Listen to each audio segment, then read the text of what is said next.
மனைவி இறந்துட்டு கணவன் வந்து சந்தோஷமாக இருப்பார் நம்ம நினைக்கிறோம்.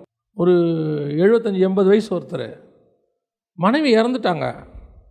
நானும் 6 மாதமாக பார்க்குறேன், அழுதுனே இருக்கிறார் இன்னும். எனக்கு அவரை பார்த்தா ஆச்சரியமாயிருச்சு. இப்போ அவரை கேட்டேன், ஏன் பெரியப்பா இப்படி அழுவுறீங்க அப்படின்னு. அவ்வளோ நேசிருக்கிறார் பாருங்க.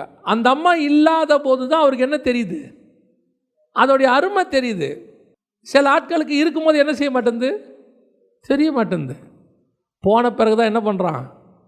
ஆனால் அவர் உண்மையில் இருக்கும்போதே நல்லா தான் பார்த்துருக்கிறார் அந்த அங்கிள்.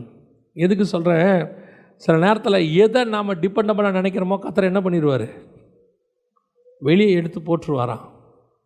எரியுண்டு போகும். கடைசியில் வசனம் சொல்லுது, அக்கினியில் எரிந்து போமா, அவைகள்லாம் நெருப்பில் நரகத்துக்கே போயிடுமா. டிவோர்ஸ் பண்ணுறவங்களுக்கு நிறைய பேருக்கு தெரிய மாட்டேங்குது, அது தேவனுடைய சித்தம்